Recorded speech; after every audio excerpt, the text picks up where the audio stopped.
Government is recognizing excellence in science and technology, and we tell you how to get your applications in. Plus, looking at the work of a past nominee of the National Innovation Awards and showing you how young people are applying technology in the fight against predial larceny. Thanks for making it Jamaica Magazine. I am Theodore Henry. The full package begins now.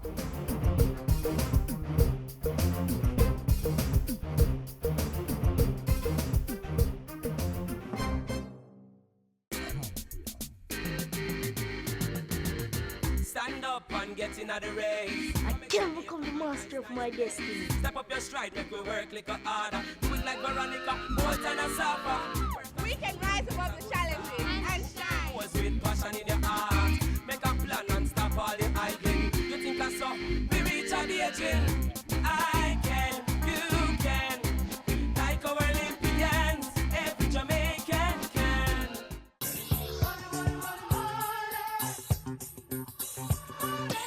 The media landscape is awash with commercials offering a variety of loans, but consumers be cautious about these seemingly attractive deals.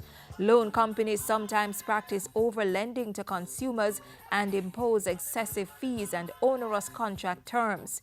If you are seeking a loan, try to approach reputable organizations like banks and credit unions. Consider these points before you borrow: the purpose of the loan, the terms and conditions including the type of interest and the associated processing fees, the period for repayment, and other non-interest related charges. If you think a loan offer is misleading or false, contact the Consumer Affairs Commission. Call 906-5425, 906-8568, or 906-0813. They are located at 34 Trafalgar Road, Kingston 10.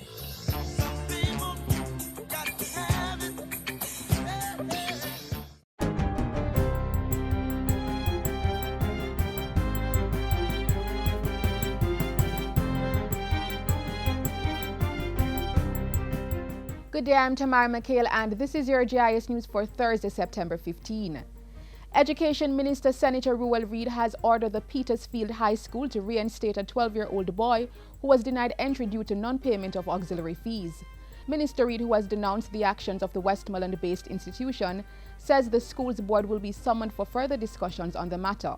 In March, the Education Ministry abolished the mandatory payment of auxiliary fees at high schools and has increased its subvention for each child by 65%. In response to the Petersfield High incident, Minister Reid asserts that he has a zero-tolerance approach to schools that disobey the ministry's guidelines on auxiliary fees. He is reminding school officials that no student must be denied access to any school. In the meantime, the Education Minister is encouraging the instilling of discipline as a pathway to prosperity. So I'm saying and signaling to the entire education fraternity that I am going to be strong on safety, strong on discipline, and once the rules of the school are established, everybody have an obligation to follow those rules. I want to make it very clear. What I ask administrators to ensure that you're fair and firm in exercising your responsibility. The minister was speaking at the official launch of the new school year at Tivoli Gardens High School on Tuesday. The function also served as the unveiling of a new school bus. Senator Reid revealed at the function that 400 new school safety officers would be trained. And the Community Safety and Security Branch of the Jamaica Constabulary Force will be introducing police youth clubs in scores of schools this academic year. We started out with 50. But because of the excitement in the schools, we have had over 100 schools asking us to start this Police Youth Club program in the schools. So for this year, we are looking at about 100 to start off with instead of 50.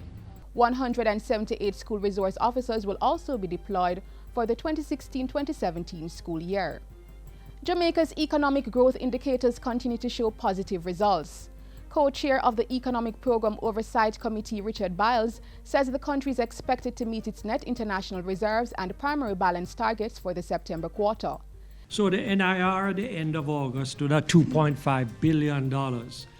and that is versus a target of 1.44 billion for September. So even compared to the September target for the IMF, our NIR at 2.5 billion is way ahead of that number. The primary balance is at 36.4 billion, which is considerably ahead of the target of 14.2 billion.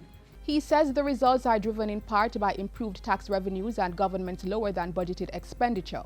So once again, I want to pause and just recognize the tax authorities who seem to be doing a pretty good job.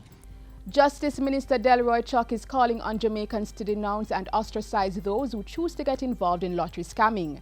Insisting that lottery scamming is criminal, he says anyone engaged in the act will be sent before the courts. Minister Chuck, who was speaking at a recent community sensitization session in St. James, says government is taking a zero-tolerance approach to lottery scamming and other crimes that are threatening to tarnish Jamaica's name.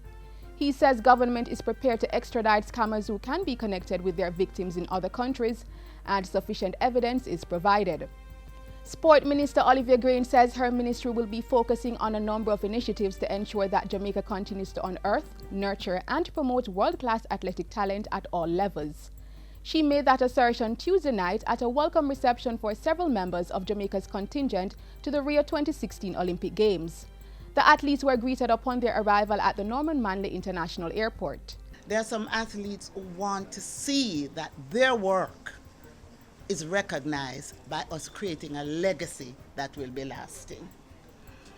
That we provide better infrastructure, that we provide better support for them, and that we ensure that that nursery of young athletes coming out of the basic schools, the primary schools, secondary schools, that we would have ensured that they have even better facilities and better opportunities, and that you don't have to fly out to go and get treatment when you need it, but that we will work towards providing first-class facilities for our first-class athletes. A special program of activities to recognize and celebrate the achievements of all members of the Rio 2016 Olympic team and the Paralympic athletes who are competing in Rio will be held in October around Heroes Weekend.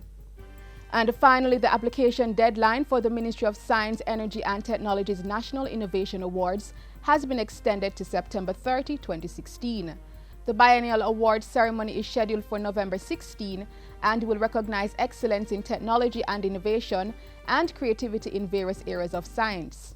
We are giving a chance for individuals, whether in schools, universities, at home, in the communities, but individuals working at home here in Jamaica, right? For them to bring forward their innovations, their inventions.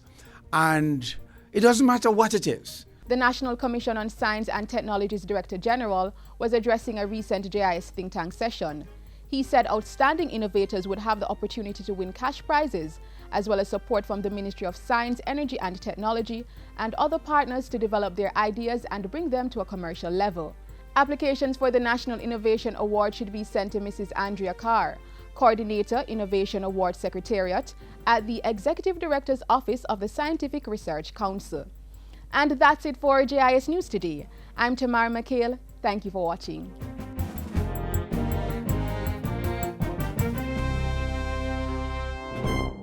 This is the Aedes aegypti mosquito that spreads the Zika, chikungunya, and dengue viruses.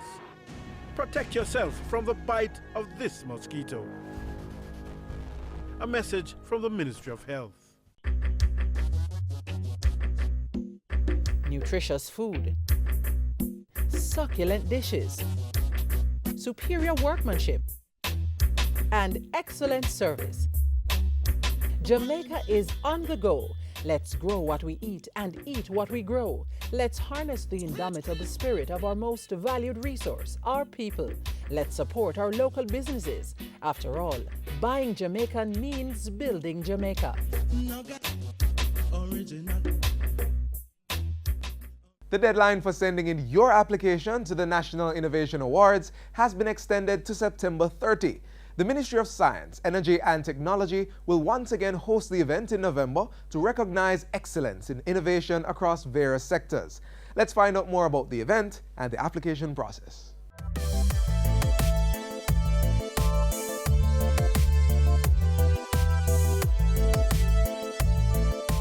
We are giving a chance for individuals, whether in schools, universities, at home, in the communities, but individuals working at home here in Jamaica, right? For them to bring forward their innovations, their inventions.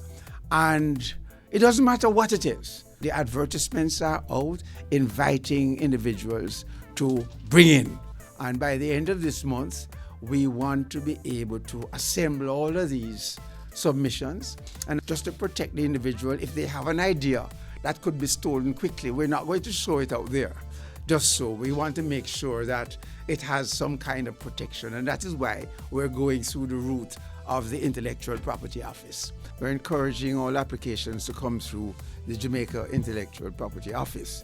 If that is proving a challenge, if you get it to us through this Scientific Research Council or the National Commission for Science and Technology, we can get it to Jaipur. But the idea of going through Jaipur is to protect what it is you have so that nobody else can steal that idea. Well, they come and they tell us what they have done, and we tell them which area of intellectual property can fall in. What we're looking for basically in the competition is innovators and inventors, not strictly speaking somebody to protect a trademark, because what we're looking at is a solution to an existing problem. That's what an innovator does. And then it will be assessed and judged independently by a cross-section of assessors. And if it's a big invention and you can't take it with you on the bus or in your car, the judges will go to wherever in the country and to look at it and assess it and bring their assessments in. And by the second week of November, we intend to have the awards to reward those individuals with a significant cash prize. Each time the remuneration or the reward, has varied, but historically, it's $500,000 Jamaican dollars. The award has done much for us, many things. It has given us the necessary exposure that we needed. Subsequent to this award, we actually got further support from the Development Bank of Jamaica, who supported us in further developing the product that we have. Tell us anything, everything. We want to know, because you'd be surprised how what you may think is a simple idea has a tremendous potential. Others will want it. And once it has that kind of application, the world is at your feet.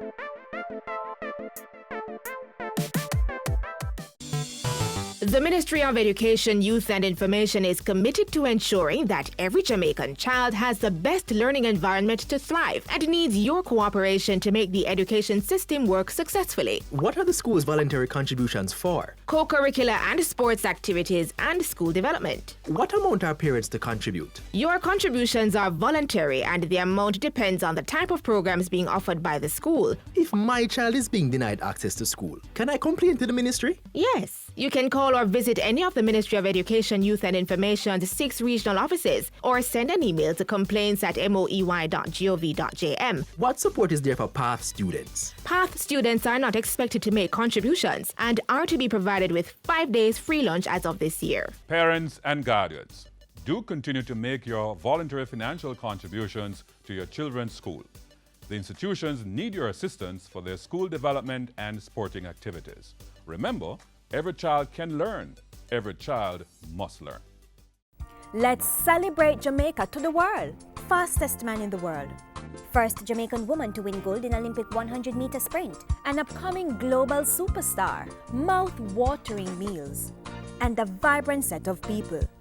We are Jamaicans. Let's get together and bring back the love. In 2014, Dr. Henry Lowe was among the nominees vying for the top prize in the National Innovation Awards.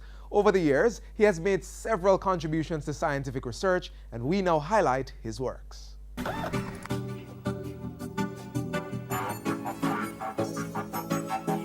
He believes that what you focus on can expand your imagination and creativity. For Dr. Henry I.C. Lowe, science and innovation has been his focus for the past 50 years, and as a medicinal chemist, he has achieved unparalleled success in the scientific research and development of health and wellness products from indigenous Jamaican plant materials. Major work has been done on 4 plants: guinea hen weed, ganja, and the lignum vitae, and another one called Vernonia. And we have published quite a lot on these already, and they're all geared at looking at how we can manage the illnesses related to cancers, HIV/AIDS, and diabetes. Those are the major things. Dr. Henry Lowe's vision has been dynamic, establishing the first science-based nutraceutical industry in the CARICOM region. This accomplishment is among his many firsts. He's the holder of 2 patents based on his research in nutraceuticals and chronic diseases. Dr. Lowe, along with Drs. West and Lockhart, researched and developed the first commercial product from ganja for the treatment of glaucoma. Dr. Henry Lowe's doctoral studies were carried out at Manchester University in England and postdoctoral studies at Bolton Institute of Technology in England and Harvard University and the Massachusetts Institute of Technology in America. He has served Jamaica and the CARICOM region as former permanent secretary for the government of Jamaica, chairman, president, and chief executive officer of Blue Cross Jamaica, past chairman of the Bureau of Standards Jamaica and the Scientific Research Council, distinguished adjunct professor of ethnomedicinal chemistry at the University of Technology, and science, environment and energy policy planning and implementation consultant and advisor to CARICOM. In the international arena, Dr. Lowe has served as advisor in science and technology to the Secretary General of the United Nations. He is also an adjunct professor in the Department of Medicine at the University of Maryland School of Medicine, USA. His vision continues to expand, and today he's the founder and executive chairman of the Environmental Health Foundation EHF group of companies. To share his vision, he has published over 22 books and over 100 articles in the areas of science and technology. In recognition of his commitment to the advancement of science and technology, his national awards include the Order of Jamaica in August 2012 and the Commander of the Order of Distinction in 1982. He was awarded as Living Legend by the Caribbean Community of Retired Persons in 2012 and as the Jamaica Observer Business Leader in 2006. Dr. Lowe's belief is that success favors the prepared mind, and he is preparing Jamaica and the region to capitalize on the commercial and entrepreneurship opportunities available through the science, technology, and innovation arena. Dr. Henry Lowe, a nominee for the National Medal of Science and Technology 2014.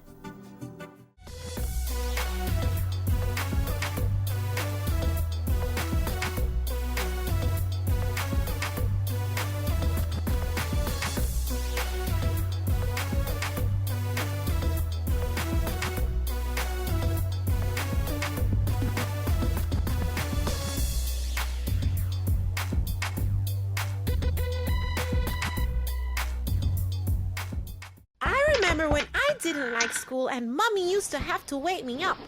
Tabla, hurry up. You're going to be late for school. Hey, now that I have a tablet, you don't need to wake me up. Since Mommy and Daddy bought me a tablet, I use my tablet for all kinds of cool stuff. I use my tablet to read books. I use my tablet to learn about history and science. I use my tablet to help with my homework. I even use it to talk to my daddy at work. Hello, Daddy! Learning is easy and fun with a tablet. Take care of your tablet, use it wisely. Up next, more on the use of science and technology.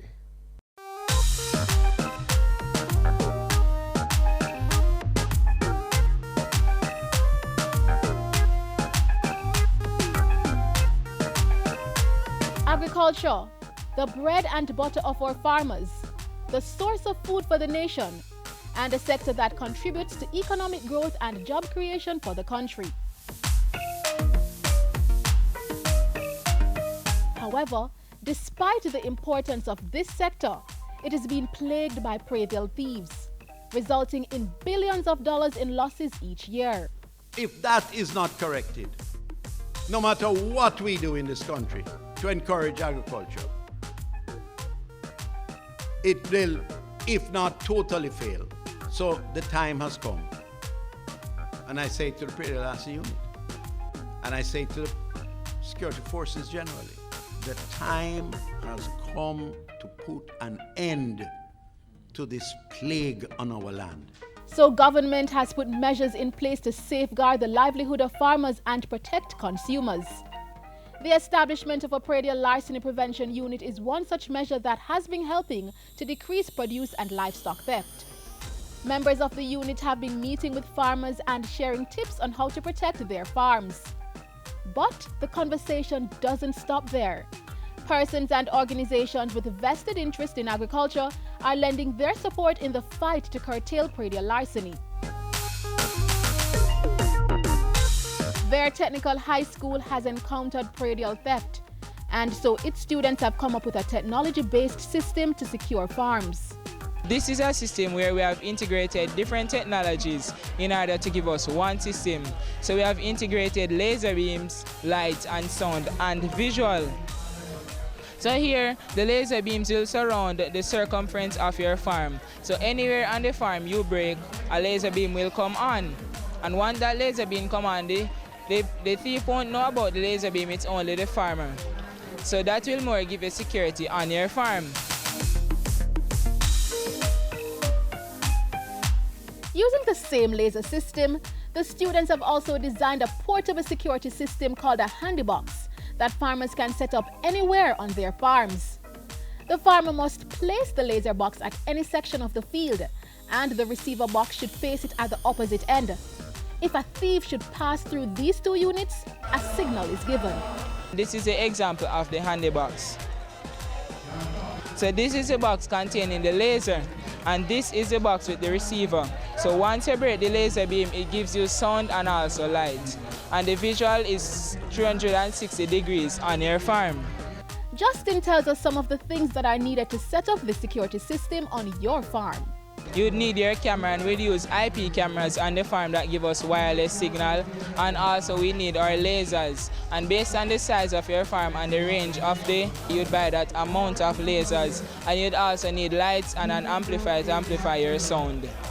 Applied technology demonstrated by our youth to reduce farm theft.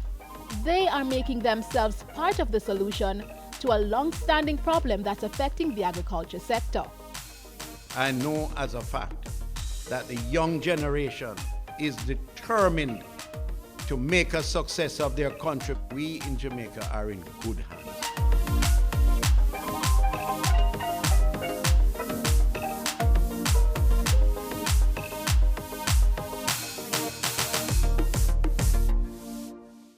Rainfall, drought, temperature levels, and wind speed are all variables in the assessment of climate change.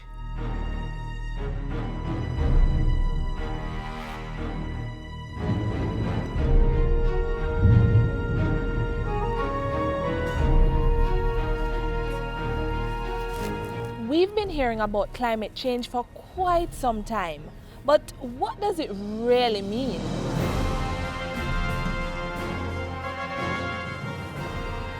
Well, those who should know say it refers to a distinct change in weather patterns over an extended period of time, usually lasting decades or longer. These days, when most people speak of climate change, they're talking about global warming. But climate change is a much broader term that takes into account more than surface temperature increases. Either way, it's a complex science that calls for sophisticated technologies to research, predict, and map a corrective plan where one is needed. We do two things. So we look at present-day climate. And what we do is we take observations that have been collected by meteorological services across the region. So we look at rainfall, max temperature, minimum temperature. and we do our statistics on them to see how climate has changed already. What we also do is we look at future climate and we run climate change models, and these are just computer models. To better understand the complex climate system, computer programs have been developed into models that highlight the interactions of climate components. These general circulation models have been used extensively to understand climate shifts, such as this hurricane-like vortices. This model is a projection of the frequency and intensity of a hurricane in the year 2097, between July and August. It will also estimate how hurricanes are projected to change. What this means is, if average weather patterns over an extended period are significantly altered, then it indicates a change in climate change. Other models look at lightning pattern and simulators to help farmers increase their yields while mitigating against excess rain and drought periods. A number of technologies are used. If we're looking at present-day climate, for example, and the changes that have already occurred, we rely heavily on data from our meteorological centers. So we're looking at technologies behind data collection and storage and dissemination. We also make use of satellite data. It helps us with our observations. When we run these models, we compare them to what we have in our observations to see how well the models are capturing observations. So if it is doing a pretty good job, then we have some confidence that what the model is projecting in the future will be accurate. Another thing we do with our model output is we compare it with other models to see whether there's consistency in the results. Another thing we do is to see whether the output we're seeing corresponds to the kind of signs we're expecting from climate change. A lot of our activities revolve around climate. We know, for example, that at certain times of the year we can expect more rainfall, so we might organize our crop production cycle to align with this flush period. We are now looking on agriculture and looking on, well, what happens in a drier, warmer climate, how will it affect yields? And we're looking on the study of how that happens. We look on other diseases, we look on the disaster risk reduction in terms of hurricanes, the number of hurricanes, the intensity of hurricanes, what does that mean for shoreline protection? So why are we going to all this trouble? Because climate change is as much a reality for us as any other country. A look at climatic conditions over the last part of the 20th century revealed some interesting things, like an increase in the frequency of hot days and nights, a decrease in the frequency of cold days and nights, a decrease in the difference between maximum and minimum temperatures, a decline in the maximum number of consecutive dry days, and a slight drying trend in summer rainfall. Some studies have indicated that our hurricanes would have stronger winds and more rainfall associated with it. Other studies have shown that global sea level will continue to rise, and by extension we expect that for the Caribbean. This kind of information is useful to the process of governance. The data, if accurate, will help government identify potential and current problems and plan appropriate responses. The climate is ever changing, and that's all good, except when that change brings with it serious danger to life and health. So hats off to those who are doing all they can to map this ever-evolving cycle and the technologies they use to unravel the mysteries of climate change.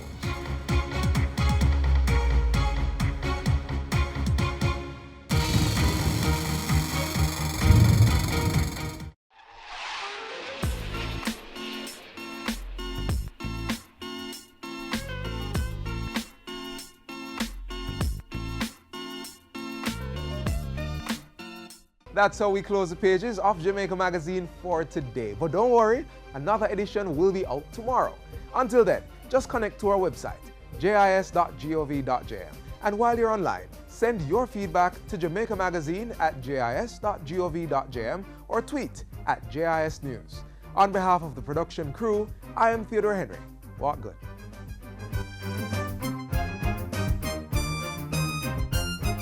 This has been a production of the Jamaica Information Service, the voice of Jamaica.